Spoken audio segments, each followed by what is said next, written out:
front. It's more of a mental thing. You know, I thought the same thing as blended family too. I thought we were talking about parenting in different fashions. She goes, yeah. Well, that is an issue. It is because you're trying to do something when you got two different things.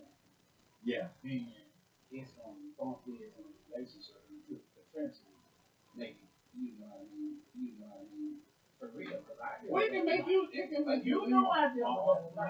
Because it can make you 20 years old and on the couch and you take the door. I got 11 children. You doing all this. This don't even make sense to me. But I can't say nothing. Yeah. Because it's going to stop. But see, it shouldn't. But it does. It does. Because I got some information. I talked to my dad. He told me, Doctor, the one who sees you. This part is, I ain't go home. Yeah, you can go home. Oh, you do your own home. Oh, really? That's right. You go to your own home. I ain't gonna say what you do over here. Because it even affects that because if you say something that to the point where I just stop saying anything because they don't sometimes reply. It's the look they give. I said, that's going to help. Now you looking at it. Yeah. It's all this stuff out here. You stuff this stuff. You were when you and I were having a conversation when you were 10. Yeah. And you want to go to bed, didn't you? He never had a bedtime. And wonder why he up all night now. That would mess you up. Never. I know. I don't know. Y'all know. I got.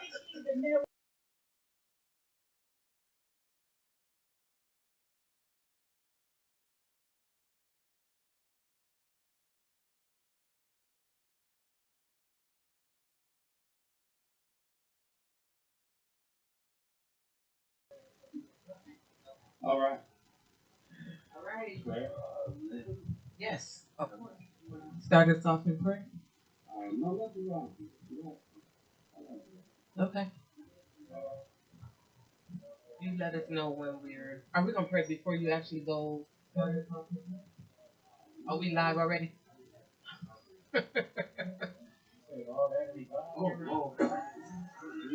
Okay, it's okay. It's okay. It's okay.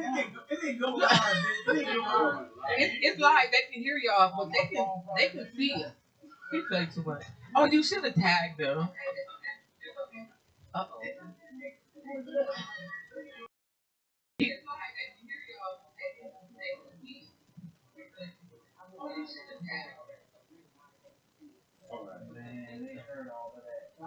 Yeah, y'all so silly. Right.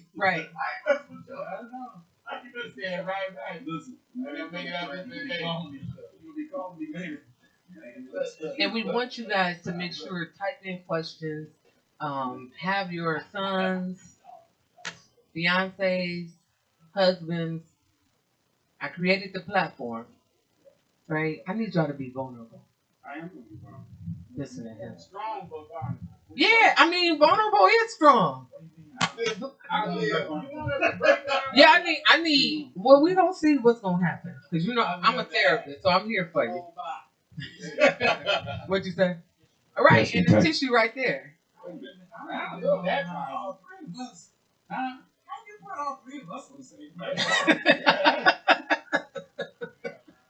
We are live. Where I'm at right here. Okay, let them see. So you're gonna open us up in prayer. I'm ready. Oh, you're gonna open up in prayer first? Oh, I know. You don't know what's next. You want me to do it? Oh, Mike. And just a real quick prayer. Yeah. Father God, we just thank you right now for this moment and this time to express, Father, how we really feel. We pray that it lines up with your word, that you give the glory, and that your people be blessed. In the mighty name of Jesus, we pray. Amen. Okay. You can pray with my food anytime.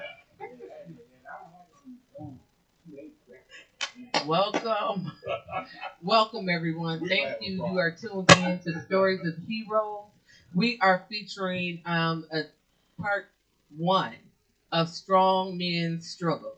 And today we're just going to have a conversation. So we want you to type in, ask questions. And again, I have 3 men, I think, right? Yeah. No. Yeah, we're men. We're men. 3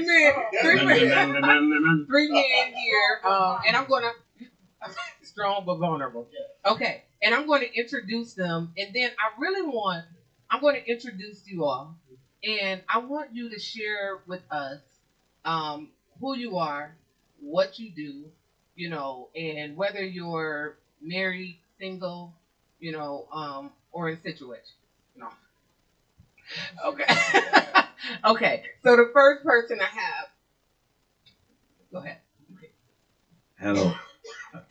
Am I on? Oh, yes, there we go. I am Elder R. Carter Thomas. I am the founder of Good Company Christian Counseling. I have an office here in Toledo, and I have an office in Wauseon. I've been in private practice on having my own business for over 10 years now. Actually, in December, it was 10-year anniversary in December. I just seen some people here in Toledo, and I'll see some people in Wauseon tomorrow. I'm married, 7 kids, 4 grandchildren. Hold on, let me take it back. 5 grandchildren, 6 grandchildren. All the grandchildren. It was 6 grandchildren. I have 5 that's alive now. My first grandchild had actually had passed 2.5 months after I had cut his umbilical cord, and so while I was in grad school, I had to deal with that, losing my grandson, my first grandchild, while I was in grad school. So that's me. Welcome, welcome. Hello, everyone. I'm Elder Alfred, Samuel Alfred, part of You Change, facilitator, doing things special. Just can't wait to get this started. I happen to be married. I didn't want to go on in there because then I get lost up in the marriage. But anyway, I am married, very, very, very happily married to a beautiful woman. All woman. And I get donuts tonight.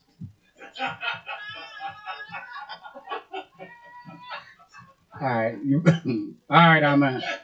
I'm Ernie Banks. I work for New Concepts. I'm the manager of case management services. I also am the founder of Stand Up Man Up, a community-based organization. I have 9 children, 13 grandchildren. I am engaged. Yeah, I'm engaged right now to a beautiful woman, and that's all I got to say right now. All right, awesome, awesome. So I just want to make sure. So I just really want us to have a conversation, right? Because oftentimes we have programs, we have different things about women's health, women's mental health, women's, hurt and pain in relationships. And so the first question that came through today was, share with us, what is the most difficult thing about opening up about how you really feel? Well, for me, I think that it's the vulnerability. Growing up, men was meant to be strong, taught to be strong, and strength wasn't in like being vulnerable. It's more like, shut up, you don't say this, you're a punk, if you say this, you say that. So sometimes we deal with the way we was brought up, and we bring it into relationships. And so it's hard for me, as a speak for everybody, it used to be, it's not anymore, but it used to be hard for me to really open up and tell a woman how I truly feel. Because I was raised up with a single mom, and I never really seen affection in my house because my mother didn't really have a boyfriend. Her family was her kids. So I had a hard time even showing affection. Wow, that's awesome. So you said you're better now. It's a process. I'm better now at certain things, but then I can come back and crawl back into. I try not to crawl back into this shell, not a shell, but we do go back to old ways and just blocking things out. Because one thing I've always been good at is the block out game. Like, okay, this is here. I'll block this out. It didn't happen, but that's not helpful at all or healthy for a relationship. I love it. I love it. Yes. One of the things that I found out about being vulnerable was difficult for me is that once your vulnerability is pointed out, and you find out that it's been a part of you all your life, it's kind of hard to correct without taking it personal, or how would you say, having my own perspective on it. And so to receive correction made it difficult because I was unavailable, or I did not have the ability to separate my vulnerability from correction. That's good. One of the things is just listening to my brother's talk is the trust factor, right? Like, who can I trust with my feelings? Right? Yeah. So if I share my thoughts, or even if I cry because I am hurting, how am I going to be treated after? So I'm talking about the aftermath of me opening up and sharing something vulnerable. Okay, so now what? So because if you share something and the person didn't handle it well, then it's like, well, I can't do that again. I don't want to do that again, but then the way you treated me after I did it, yeah, no, we ain't going. Yeah, that's good. That's what you got. Something else come up. Yeah, I know. I was just liking what Carter said. Like, who do I show my feelings to? And one of the biggest things is, for me, if I do be vulnerable, even a little bit, because when you talk about vulnerability and showing your feelings, it's different levels to it. Right. So when I'm showing my feelings and I'm thinking, I'm really doing something, but maybe to my mate it may not be nothing because that's what they used to. Yeah. But to me, I'm stepping out and I'm being vulnerable. And now, if I find that you throw anything up that I tell you in my face later in an argument, then I'm gonna shut it down. You'll never have me open up like that again. So you got to be careful who you share with, and then you got to, if it's thrown up, then people say why you don't show your feeling because it was thrown back up. Okay. And so some of you shared the children that you have. You're engaged, Ernie, and the two of you are married. Talk to us about blended families. What's one of the challenges that you face in, like, with the blended family and trying to raise children? Let me take that. Lord Jesus, help me. Look, I'm asking for help already. So, no, because even as we was doing some preliminary talk, right, it's like my view of raising the children is different and has been different than my wife, right? And so, since we see things differently as to even just as far as the genders, because we did have, boy and girl. So the girl was allowed to do this and the boy was allowed to do that. And then so we would always talk about I'm trying to think of the word standard. The word is not coming to me. But it wasn't the same standard for the boys and the girls, right? The girls could do this, the boys couldn't do that. But then it's just the whole perspective of, but this is how I see it. Why did you see it that way? And then for us to have intense fellowship. Yes, sir. Yes, sir. That's arguing for those who don't know what intense fellowship is. Right. We're arguing about our different points of view, and that's what we're coming with. Go ahead. No, I agree with you because I think one of the biggest obstacles with a blended family is exactly what you said. How you raise your children, or how children are disciplined, how children are different chores, or it's just totally different if on the same page and in the same book. Even to respect and like if I'm brought up in a household where you walk into a room, you speak to everybody in the room, or you speak first. Yeah. If your child don't do that, then I'm saying, okay, that's disrespectful. But if you was raised, that's just the way it is. That you don't feel is disrespectful.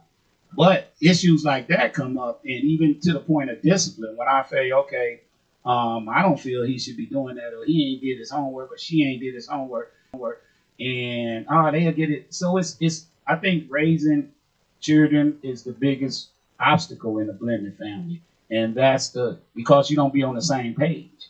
Because what he said, Mr. Carter, especially when you're talking about boys and girls, and because I know, and sometimes you can raise boys into being boys instead of raising them as boys to be men. Good. That's good. Yeah, this is good. Huh? One of the things that I think when you're dealing with blended families and raising the children, men, for the most part, operate in time zones. What I mean by that is, if I tell you to get up and get that done, that means really NOW now. It's not when you get around to it. And a lot of times when these things happen, the mate or the whoever the woman is or whatever you're into possibly doesn't feel that way. Why do they have to do that now? And I'm saying, well, if you do it now, then I know that it's going to get done. One of the things that I was taught in my marriage here is that, okay, do you want them to do that doing it now? Or do you want them to get up and do it on their own? And I said, I prefer the now. Reason why I prefer the now, because it gets done, and now I don't have to worry about an excuse, or I got tired, or I forgot, or something like that. And so I believe men, when discipline does occur, they're more or less in a time frame. You need to get this done in this certain amount of time, not at your convenience. That can create argument or disagreement. Most definitely. I love the fact that you said the time, because timing is important, right? And I believe it. Even as far as the word talks about everything happens at a certain time, right? And so when I want something done, I'm like you. And even when we talk about the snow, we're talking about shoveling the snow. It's like no snow need to be shoveled now. What you talking about? You're gonna get to it. What? There's a bunch of snow out here. So my sons, I'm like, the mail lady, right? You gotta shovel that because she needs to be able to get us our mail, right? And I'm like, so you can't wait. You can't wait because she's gonna be here, right? You can't do it on your time because it has to be done. Go ahead. Yeah, I think a lot of things is, I think we as people jump into things without sitting down getting a contract. And I don't mean a written contract. I mean, every relationship should have deal makers and deal breakers. To each other and not even really what's happening in our surrounding with our families and now even talking about blending of family. So now we stuck with the madness and the mess, but we also got to take the responsibility because we didn't talk about this. I didn't even observe your parenting style. I'm observing you. You ain't observing my parenting style. You observing me. But we'll take them to eat. We'll do this. But, we got to also look at what we didn't do. You understand? As a man, as a woman, and as a couple. If we got to look at it, so we got to look at things now as solution based. How can we make this better? Because one thing for sure, when children, I don't care how old they is, see they can make division between the family. They don't do it on purpose. But if I feel I can go to my mama for this and my daddy for that, or my daddy say no, and my mama say yeah, they not thinking about the aftermath of the argument that's gonna happen. That's gonna happen. But you understand, these are the things that when you're in a relationship, these are the things that I learned that you should talk about ahead of time. Absolutely. Let's take that one. Can I take that? One of the things that I just found out in talking to my mentor, and you said something, you hit it on the head, both of you did, Cart and Ernest.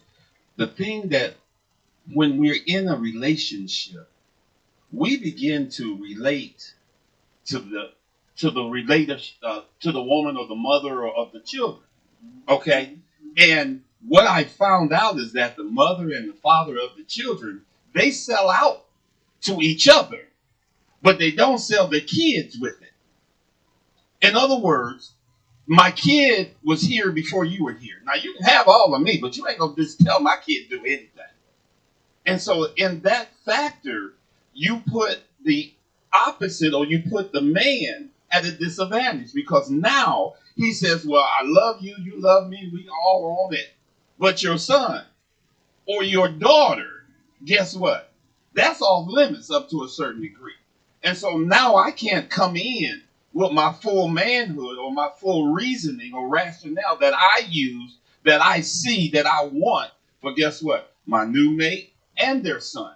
But if that's off limits to me, and you only gonna go so far with me on this, it causes me to do a withdrawal. Yeah. So listen. So Carter's wife is not here. Ernie's fiance is not here, right? But Sam's wife is here. Right here, y'all. She's here. Wait a minute. Let me help. Within 10 feet. No, but serious. Here's the thing, and I'm always coming from a behavioral health standpoint, right? I'm not coming from a male-female standpoint. I'm coming from a behavioral health standpoint. And so we probably have more challenges with our own son than we did with my son, right?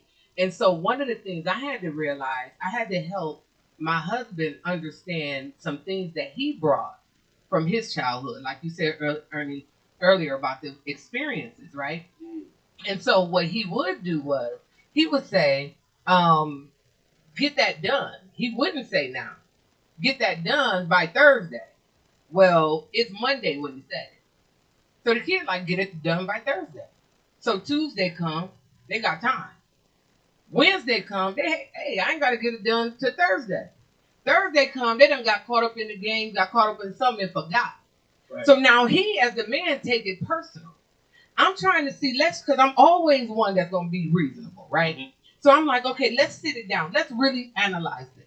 So what you're saying to me is that our son said, you know what, my dad wanted me to have this done by Thursday. And I'm going to intentionally wait to let him know I ain't doing nothing that you asked me to do. When I break it down like that, then he's like, well, of course I don't think he's saying that. So now we got to get to, why are you feeling disrespected? But with my oldest son, he would say, we would go back and forth because he would get upset or offended because he felt like my oldest son was disrespecting me. But see, disrespect, you can't tell me what disrespect is because you don't know what I've been teaching. So for example, if I say, okay, I'm teaching them how to communicate. So tell me how you feel. So if I say something and my son is telling me how he feels and my husband looking at that as disrespect, I'm like, hold on. Because I'm trying to teach him how to communicate. You're going to come and shut that down. Go ahead. I don't know if I totally agree with that. Go ahead, yeah. But what I will say is, if you allow your son, and not you, anyone will allow their son to talk to them in some certain way, but if I talk to you in that way, you upset. That's disrespect. You understand? If your son caught arguing and he's saying this, he's saying that, and you be like, oh, that's fine. Not you, anyone. That's fine. And then we had the same argument over something, and I'm talking, you said the same thing he said, but now you want to check me. That's disrespectful. You understand what I'm saying? So when you're talking about when you're talking about young men, you want to make a young man responsible and grow up to be a man. It should be starting at a boy, a young man, to a man. And certain responsibilities come with being a boy. Certain responsibilities come with being a young man. And certain responsibilities come with being a man. As far as the garbage, I deal with them situations. I say you need to take that garbage out now. Yeah, she like him. He'll get it. But I'm like, he need to get that garbage out now. Now help me. Let's talk about this, right? Let's go deeper. Let's help go. me understand how a child, and I agree. I'm not saying that I don't agree as it relates to, the boy, the young man, the child, I mean the man, right? Mm-hmm. But how does taking the garbage out make a boy a young man? What I'm saying is it's about order and discipline. That's what it's about. It's not about just the garbage. The garbage is I'm just using that as an example. It's about order and discipline. Because what's happening is you don't have that same child. What you don't want to happen is that same child 10 years from now still doing the same thing that he was doing 10 years ago. You understand? Yeah, most definitely. So let's go. I'm gonna stick with the trash, right? No, because that's the point that you make. Because the trash is in the house and it needs to go I'm trying to teach my son that this is a need that needs to be met. You looking at it just the trash. I'm saying, no, this needs to be done. Right? And so I'm teaching you some responsibility. So my 19-year-old son, who's the youngest, is still at home, right? And he works. Right. And so, but I know sometimes he be thinking, well, I work today. I'm like, well, I work today too. What are you talking about? The trash still need to go out.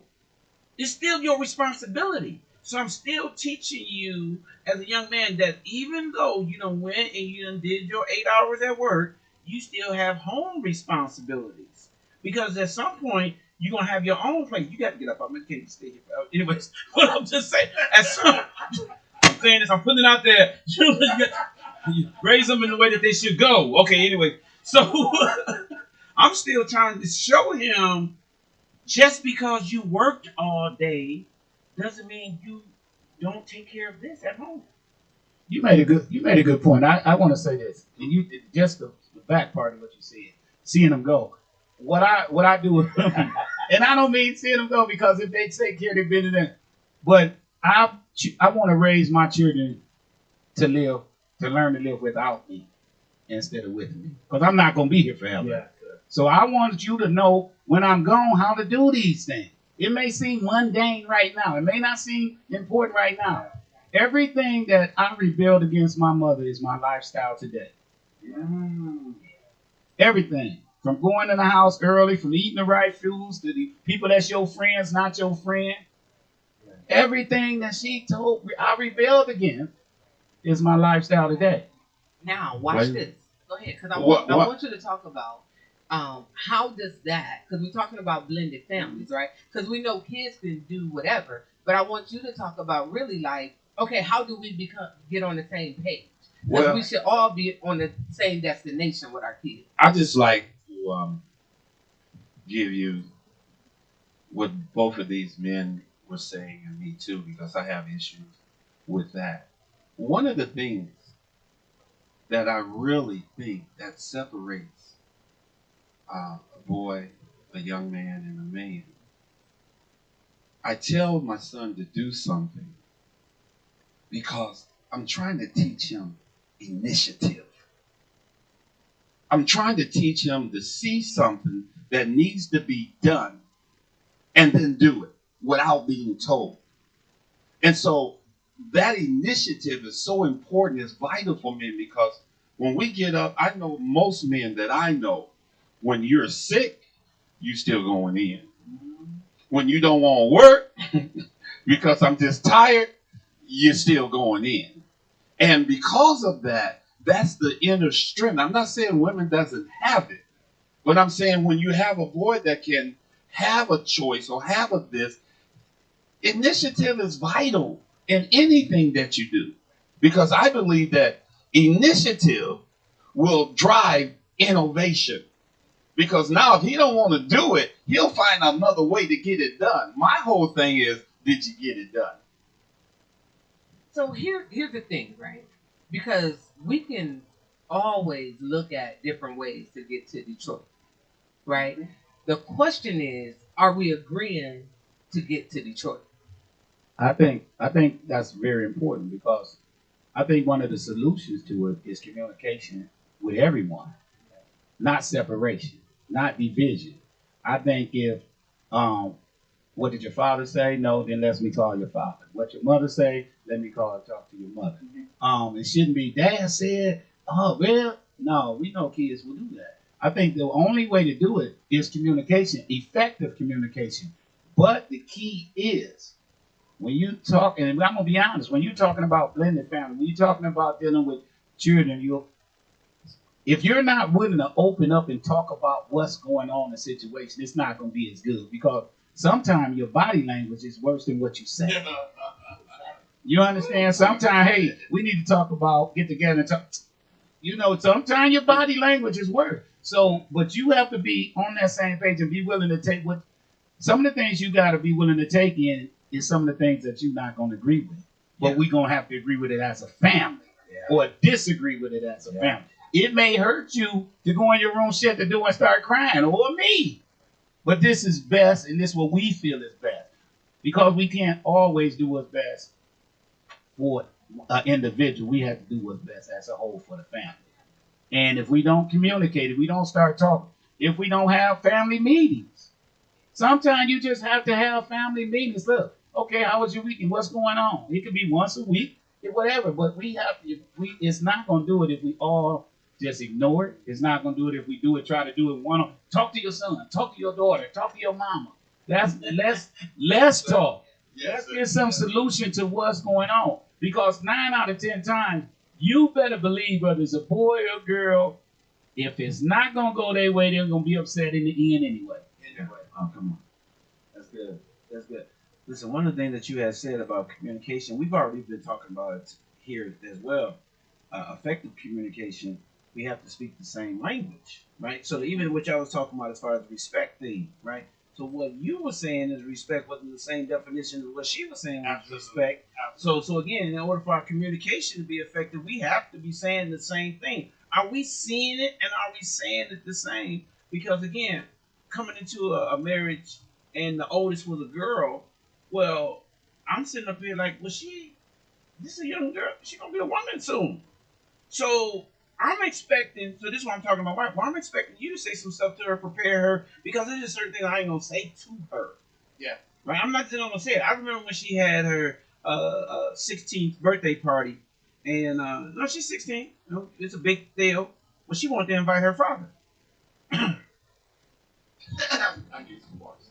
It's gonna be okay. I said father, and that's what that was, because I said father. But because dude hadn't done anything in her life, and I'm like, you want who? And I'm paying for all this, because I was paying for this big old party, and you want to invite this dude?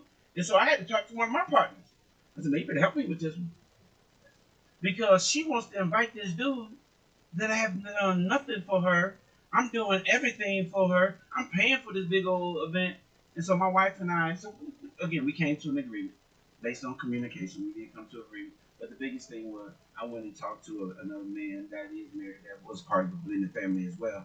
I said, man, you need to help me with this. That's interesting, right? Because I remember, can I talk about it? Real. Okay. Because if you don't tell it, right. I'm going to tell it. Right. And I want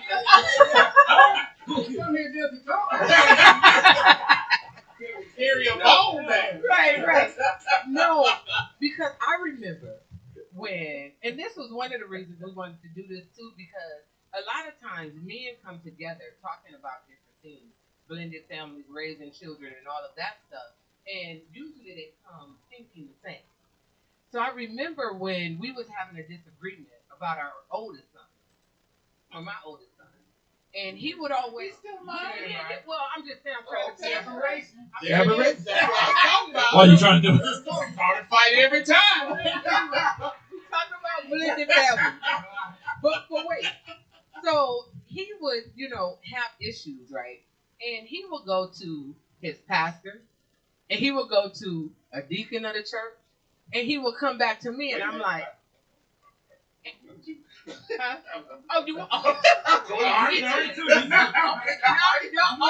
If y'all know Ernie, y'all see what I'm saying. This is the Ernie before engagement. He was going to. But I remember he would come home and be like, ask any man. And I'm like, I ain't gotta ask any man.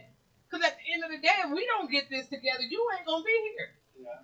You know what I'm saying? So at the end of the day, when we're talking about effective communication, yeah, it's not about going to your counterpart. You're talking in the barbershop, talking to your pastor and all that stuff. It's cool to get counsel. But you got to talk to your spouse. Yeah. You got to talk. Go ahead. But I agree with that 100%. I also think that can you talk to your spouse? Now, this is what you gotta. This is what you gotta really, because it's deep. If you want to go deep, can you talk to your spouse, or has it been so triggering so long that they didn't put a trigger on you that I know if I go address this, it's gonna be some argument, and I ain't gonna feel like argument. So I'm gonna just look. But when you talk about effective communication, two people got to be willing to communicate, and when you communicate, it's about the solution. But when we cannot mistake communication for control. We cannot mistake communication for arguing. Communication is trying to get a solution to this problem. What I would say on that, and it was active. I mean, me and how many times you leave? At least, listen out here. Podcast, TV land, Facebook. Listen, it's real. And a lot of times, family, you'll get in an argument with your mate, not based on you and your mate, but based on their children. And because you bring in a different viewpoint, and it may have been different from you and her, you and your son, or our son, wanting to communicate where you are building something. But the fact of the matter is, if I don't see it where he's going to, see, this is the whole thing. Because when a man comes in, a good man, comes into a blended family, he still wants to be a good man. And so what I'm saying to you, the only thing you can do is like we always do. Early, they don't understand.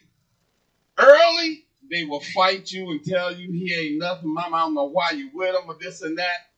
But later on, Dad, thank you. I wish I would have known that then. It was not about right or wrong. But what I was doing, and I think most fathers do based on our experience, we know where he's going to because we know where we have been.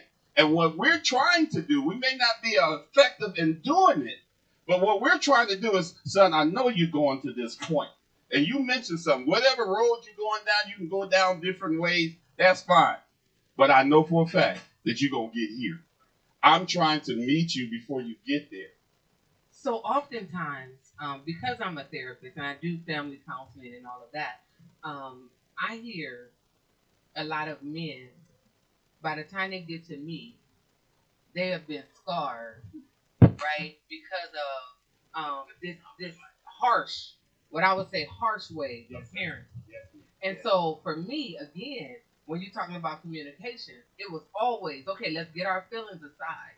And let's see, are you just trying to be right? Because they know you dad.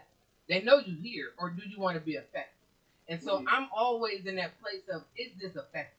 You know what I'm saying? Is this effective in how you address this? Because I want my kids, not only do I want them to go, but I want them to come back on holidays. I want them to come back and visit. But sometimes we can be so mean to our kids. And see, Sam used to say to me, well, I'm consistent. So if you spill the milk, I'm going off. If you forget the trash, I'm going off. If you cuss me out, I'm going off. The same. And he used to be like, I'm consistent. But I'm like, if you're consistently ineffective, that's not working for me. Okay. And so one of the things I love is that you have been teachable. You know what I'm saying? You have been open to some things because, again, when we're talking about our childhood experiences, we begin to bring that with us, even though it really wasn't effective. It really wasn't. When you really sit back and look at it, how some of the ways we were raised, we may think it's effective. Like, okay, we always saying, oh, what's wrong with these teenagers now that they need whoopings and they ain't getting this and that, whatever. But I'm like, wait, hold on, are we listening though? Because it's a cry. You know what I'm saying? The gun violence is a cry, and so I'm just saying, are we listening? And that's all. And I only was about to leave you with our son. I just want to make sure I clear that up. Ernie knows. I'm just joking. Retake. All I know is that you was going to leave on several occasions. Not as many times as Saul was going to kill David 21, but you was up there out of here. But I'm going to let you get in here. But one of the things that really changed is once I found out in this blended family that my mate wasn't against me. I had to fall back, say, okay, this is not effective, but is she just talking about my ways or is she with me? And a lot of time, because we were raised in a harsh society or we was raised in the hood and, like now we call it old school, where, they getting a ride in the bus. We used to, hey, man, remember when I was going to school, man, we used to walk in the rain and the snow and all of this, and it was sub-zero, and they catch the bus now. Well, I had to check myself because I said, damn, if they would have had a bus, I probably got on it too.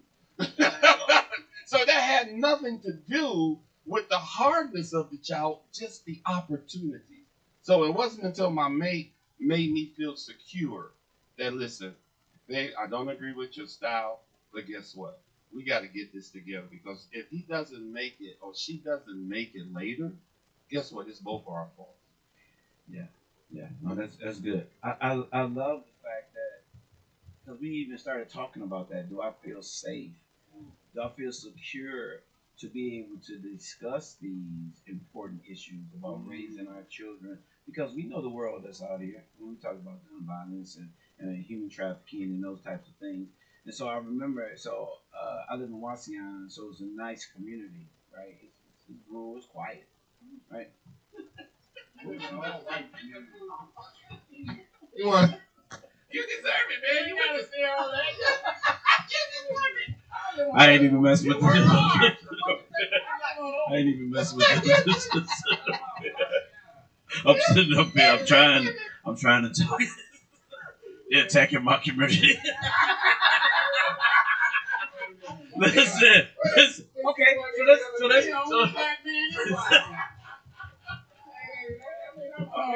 I gotta stay on stage. Listen, stop. I gotta stay here. Ernie talking about I live on Oakwood. You talking about Wauseon? I'm over on Oakwood. We was raised in the same neighborhood. Yeah. Why are you playing with me? I'm just saying. But we still was raised in the same neighborhood. What were you gonna say? I was trying to say something. Sorry. But my daughter would want to go somewhere, and I would still be. I'm still the guy that knows there's danger out there. And here was the other thing, because LaShawn talked about being a clinician. I'm a clinician too, so I would work in areas, and I knew clients that lived in my neighborhood that wasn't safe. You may think the neighborhood is safe, but I know better. Because I know who's in the neighborhood. So one time I go to this a community event, right? And I see one of my clients.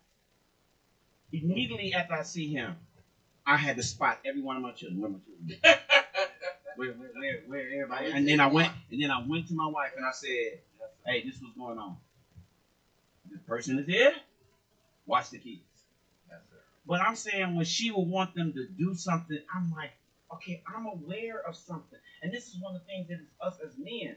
I'm aware of something that you may not be aware of. And I need you to just trust me here. Yes. Right? Yes. Yes. Because I'm sharing something with you and I am being vulnerable, even if I'm saying this is a serious concern for me. Go ahead. You bring up a good point, especially when you say trust. I need you to trust me. What I also don't need you to do is check me in front of my son or my daughter. I definitely don't want that. You understand? Because that's a sign of disrespect. You checking me in front of me, they may feel one day they can check. Yeah. And it's just the truth. I mean, these things we can agree. We can talk about this later, but we ain't gonna make no scene in front of our child. That's right. And I know we got a lot we can really in that. But the next question is, what is the deepest hurt that you've experienced? And it's gonna still go into this blended. In relationships, the deepest hurt that you've experienced. You have to be vulnerable. I am. One of the deepest hurt for me was when I hurt my woman, not physically but mentally, and it was an experience that I have never seen. It's like I ripped her soul out. She was crying her soul out to me for something I did. So it wasn't about what I did. It was about how I seen that I hurt her, to the point where I was like even ashamed. You know what I mean, of my actions and what I've done, and so yeah. Did it cause you to change? Yes, definitely caused me to change, because it made me realize that I never want to see her go through that again. I don't ever want to see her hurt or feel like that. So what would you say to a young woman that's watching now, a woman that's watching now, who may have experienced something like that, right? Where she cried out and the man said, "Oh, I apologize," but continued to do Leave. Because Okay. it's like this: if you see that you can almost rip somebody's heart and soul out, and you continue to do that same behavior, you're gonna continue to do that same behavior. Then what? Sometimes when we do things like that, sometimes we gotta realize that it ain't about them no more. It's about what's best for me. I may love you, but I got to leave because I got to have you say, about mental health, what you do. Then that's affecting mental health. That's affecting physically. That's affecting, because it comes with blood pressure. It comes with losing, from having a nervous breakdown. Because when you love somebody really, and you get betrayed, that's deep. That's deep. And to go back to that person and be betrayed the same way again, it's no longer about them, what they're doing to you. Is now it's what you're willing to accept. Yeah, that's good. That's good. That's good. That's You good. answer. You gonna comment off of that? You can finish, do a comment, and then you're gonna answer the question. The deepest hurt you've experienced. That's what I was going with. But you want me to go with that one? You don't want Ernie said you don't want to. Ernie said I don't want to go there. So I'm gonna leave that one alone. But I know exactly what he's talking about. But me being willing to change, and probably I've been married more than once. So my first marriage, this was the end of the marriage. She called the police on me. I was already leaving. We was arguing. I was leaving. She was on the outside of the door and just talking stuff. I'm already packing my stuff. I'm leaving. And I said to her, "You keep talking, I'm gonna bust you in the mouth. Because you already asking me to leave, I'm leaving." She just kept pushing and pressing and pressing. And so when I made that threat, that's all she needed. She called the police, said I threatened her. And so then they escorted me off the property. I never stepped foot in that house again. And that was the end of our marriage. And that was your deepest hurt? That was your deepest hurt? Yeah. What? Yeah, because I've never had a woman call the police on me and then to be escorted off the property. Oh. No, this is in Toledo. Yeah, that was in Toledo. That was in Toledo. Oh, man, that's Toledo. That's why he moved to Wasia.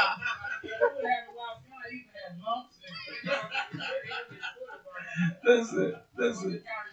To have the police talk to me and treat me the way that they were treating me, when here it is, all I was doing was leaving. And then the other thing, my partner was coming to pick me up. That's all I was doing was just waiting. But they said, "Well, you got to get off the property." I'm in front of the house. No, you got to get off the property.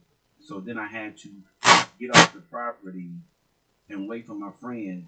And so I'm started looking at her, see what's going on. I was already leaving. Now you got these folks. Okay. I have to ask a question for the women who so you got mad at her, right?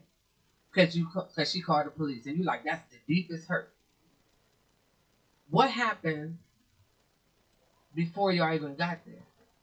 Because she had to be mad at you to even have you packing.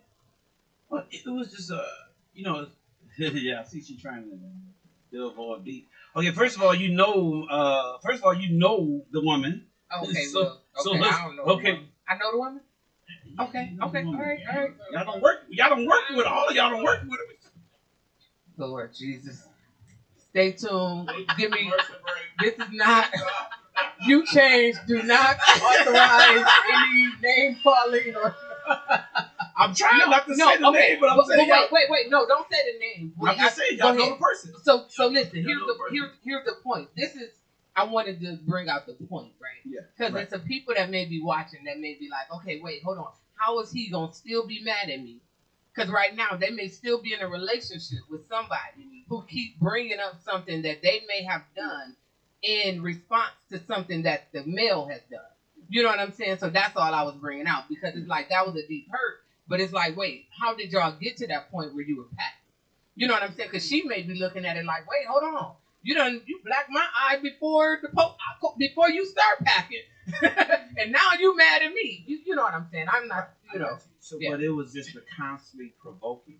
So this day, it was the same thing. She was still provoking me. Okay. All right, and so we arguing. I'm like, okay, I'm leaving. And so I'm going over Jeff's house. That's what it was. I'm leaving. I'm going over Jeff's house. Right. Right. You mean Jeff Carter? No, I'm just. I'm just joking. I'm just saying that's no a guy. Jeff Carter. Y'all don't even know who Jeff is. No, this is Oh. different Jeff. You don't know Jeff. You don't know Jeff. Okay, That was a joke. His name was Jim. Okay, his name was Jim. Right. You know, Okay. Jim Carter. Okay. Jimmy Carter. If y'all don't know who Jimmy Carter was. Stop it. Okay, that's good. But when I Go ahead. said I'm leaving, I'm going over Jeff's Right. house, Mhm. right? And It then should've she been went to, she didn't want me to leave. Oh. But you just asked me to leave. Now you told me don't leave. Okay, so now I'm like, no, just let me just go for the night, Okay. and I'll be back. Okay. But it was her own issues, because when her father left, he never came back. Okay. So Okay. now- Wait. No. No, but I'm saying now she's putting that on me. Right. Okay. That I'm not gonna come back. And I'm saying, just let me leave. So now you're not leaving me alone. And you just study. And she just kept on. She just kept on. She just kept on. And she just kept on. That brought me to something, and Sam, I'm coming to you. But here's the thing, because again, I'm wondering if your own childhood stuff has showed up.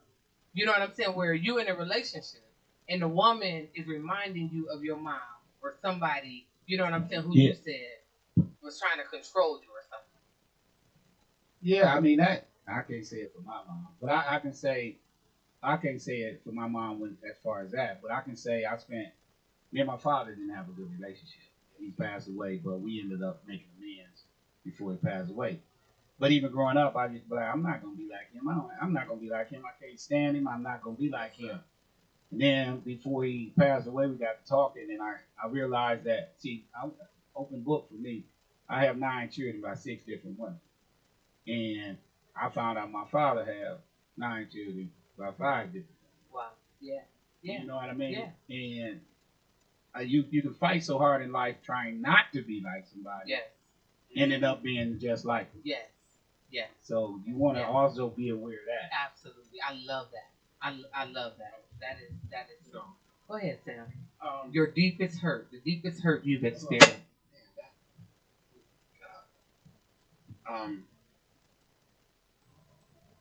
That really hurt me.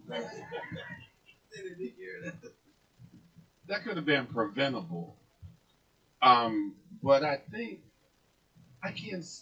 The deepest hurt, because I run deep, and so it seems or appears to me that each hurt affects me the same way. One, like you said, Ernie, when you hurt the one you love and you're about to have that be over with, and man, you don't know how to correct it.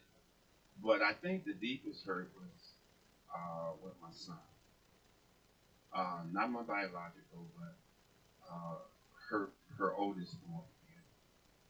In my child rearing, I tried to give him everything that I had, and he had gotten in an argument with someone, and I went out to check on him, and he gets very, very emotional, and he came back in the house, and I said, "Hey, what's up? You okay? You okay?"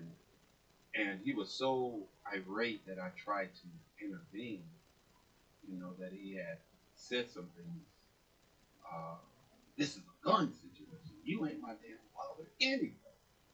And I know that I gave my all to him, and it still seems. And it took everything out of me. I literally, y'all, went down in the basement and cried like a baby. I cried. I wept on the floor, tears and snot and all that stuff. Mucus was coming out, sticking to the couch and on me. And it hurt me so bad. But then I had to really think, because at that same moment, I was saying to myself, Negro, you don't know who you just hurt. Because normally if somebody hurt me like that, I got to strike back.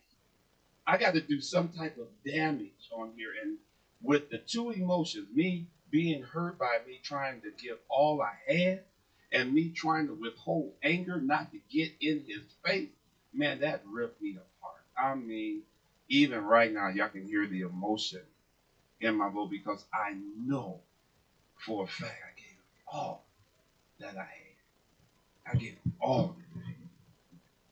Yeah. I, when you talk, and then when you're talking about hurt, this is a hurt that you can't buy no aspirin. Mm. This is a hurt you can't go to the doctor and get nothing done. Well, this is a hurt that's nothing gonna help it but time. You know, nothing's gonna heal it but time.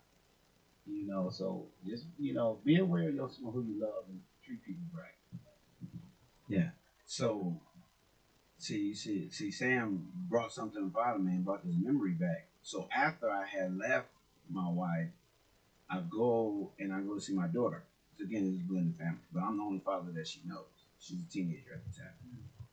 And I go to see her, and she tells me, "You ain't my dad. I don't want to see you."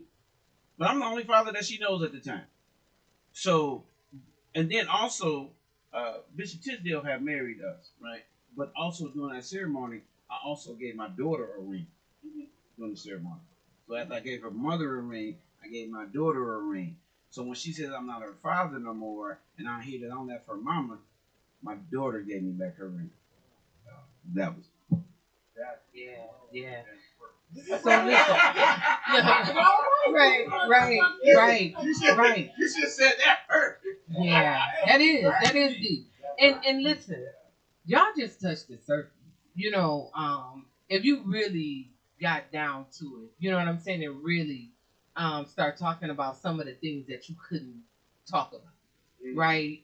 It's men that may be watching now or maybe watching the replay later that needs to know that there is a safe place, right, where they can actually just talk and share what they're going through. And there's some women that may be watching that really needs to understand, right, that it may be some things that your spouse, your significant other may have experienced that you can be triggering that thing, and so that's where Ernie kept talking about, like, that communication and really being on the same page. Do we want this marriage to work? And if we want it to work, because the thing Sam was talking about, or the incident Sam was talking about, I was there. And I mean, I seen this hurt, and I mean, literally had to make a decision like, okay, well, my son already knew at that time, okay, you definitely gonna have to stay, you know what I'm saying, away for a moment. You know what I'm saying? And by the time he came, it wasn't as if, because I'm one like, no, I live with the pink elephant in the room, right? So I'm one that's like, okay, when we come back, we come in the back and addressing whatever we didn't address when you left. And so he knew when I came back, I needed to apologize to my dad. You know what I'm saying? And to see their relationship now, and it's unfortunate that you have to go through, some stuff. But like Ernie, you said, the thing that you're doing now is what you rebelled against your mom, when you were younger. But that's such is life, right? If I hadn't went through all the crap that I went through, be it influence, be it my own decisions, I wouldn't be here right now. And one of the things my husband used to say about our kids, he like, I don't want them to make no mistakes because it may be their lives. But for me, I'm like, you know what? It's a lot we don't want to happen to our kids. But our kids got to grow through what they go through. And we can't prevent it. You know what I'm saying? So for those of you who may be in a relationship, who may be married, what the outcome of this or the takeaway is to communicate with the person that you're with and really get down to what the core issues are. And, Go ahead. And I really believe that. And I want to say listening is a skill. Yes, sir. When we are communicating, let's listen. Because when you communicating and arguing is two different things. If I get to a point in my communication and I say something that sticks in your mind, that's all you want to have your rebuttal to. This thing you don't agree with. But let's hear the whole thing out. Don't listen to rebuttal. Listen to hear. Hear what I'm saying and listen to what she's saying or what he's saying. You understand? Listening is a skill, and it's something that it's worthwhile. It's a worthwhile skill to learn. Quit having assumptions. On that, if I can be open, out of still my pain on some of those things. I've been delivered on a lot, and me and my son that I was talking about that incident, he's my boy. Um, but listen, ladies, those who are in blended families, if you fall in love uh, with your man or however it is, I'm gonna keep it man because we're talking about fathers, and you trust him enough to give yourself to him, then give your children to him as well.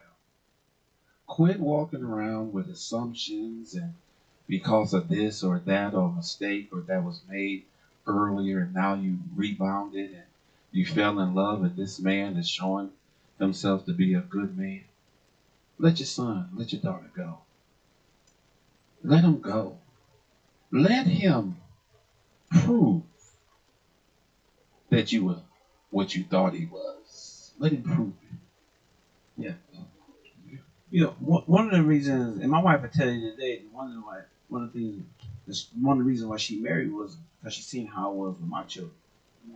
And so she felt because I was good with my children, because I was a single parent. When I got married, I mean, I had full custody of my sons. And so when she seen how I was with them, then she was like, "Oh, I can trust you with my children."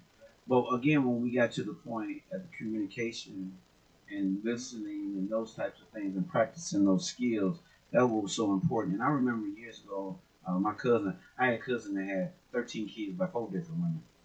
And I was saying, how was you able to be a father to all of these children? And then children at different times in their life lived with him. I said, how did that happen?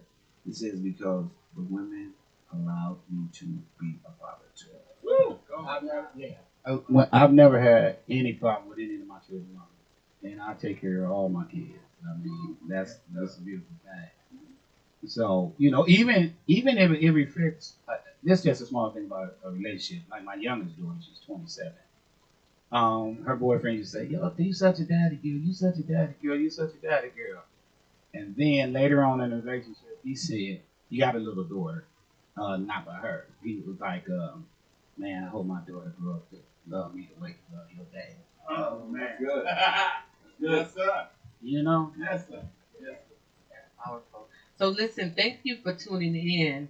I want any last minute comments or anything that come up, but thank you for tuning in. We want to be mindful of the time. And any questions? Okay, good. Any last minute things? What would you say to a young man or a man who's watching now that have been hurt? Because listen, it may have been an incident, right, where the man didn't feel like he was protected by his wife because of the children. And even though they're still married or still in a relationship, he's carrying that hurt. What would you say? What advice would you give Carter to that man? You know, one of the things is I'm hoping that some other guy is around that you can talk to, because the Bible says, "In the multitude of counsel there is safety." And so hopefully this young man, you can find somebody that you can talk to. I know we've given out our information, but it's really about I need to talk this out. And again, we talked about it has to be somebody I trust. 'Cause I ain't gonna just be vulnerable with anybody, right? But I'm still gonna have to take that risk and say, "Hey, I'm hurting. Can I talk to you?" You know, it is a risk. I know it is a risk, and it is. You have to be vulnerable, but hopefully it's somebody that you like. At least I can trust him some. Yeah. One of the things I would say that, as you heard all three of us up here talking, and to piggyback off what Carter said, we had someone that we brought into. We did not try to fight, see round the corners. We tried to go to someone which we believed or thought had some information to give us. Because if you're trying to fix it, you know, you may not be able to fix it by yourself. And get that experience. Don't be afraid. Once you become transparent and you get delivered from people, you'll be able to discern who you can talk to and who you cannot talk to. But make sure that when you talk to somebody, make sure that they have proven themselves to you in other areas.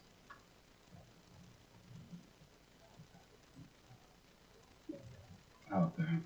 One thing I do want to say, and we talking about uh, feeling and emotions when you're talking about relationships.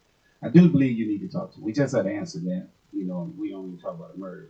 Well, a young lady by her boyfriend against father. I say talk to somebody because when you got to learn how, you got to know how to deal with your feelings and emotions. Because when you're talking about relationships and you're talking about love and you're talking about what's supposed to be love, love is not going to let you hurt anyone. But if you don't know how to deal with your emotions, you don't know how to handle your emotions, you're going to react the only way you know how to react. And then you may regret it later. So I'm saying, just like Carter, find somebody to talk to. Try to talk to your mate. Be open and honest. But this is the thing I also want to put out here.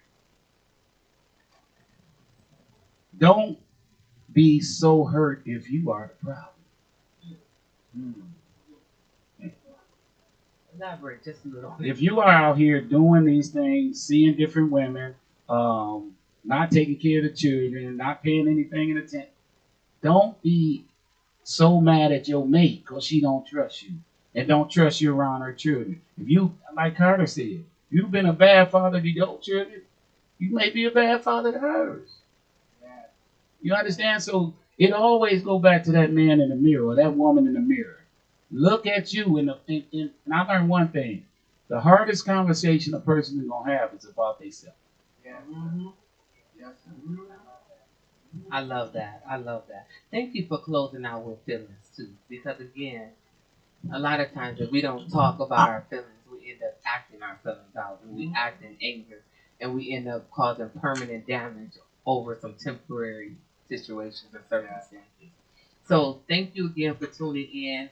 Carter Thomas, Good Company Christian Counseling, Samuel Alfred at You Change, and Ernie Banks with Stand Up, Man Up. And so just reach out, make comments, they'll reach out. If you're looking for a mentor, if you're looking for someone just to talk to, reach out. We do marriage counseling, we do family counseling, and Good Company Christian Counseling does as well. So again, thank you for tuning in, and thank you, gentlemen, for being vulnerable. Thank you. Yes.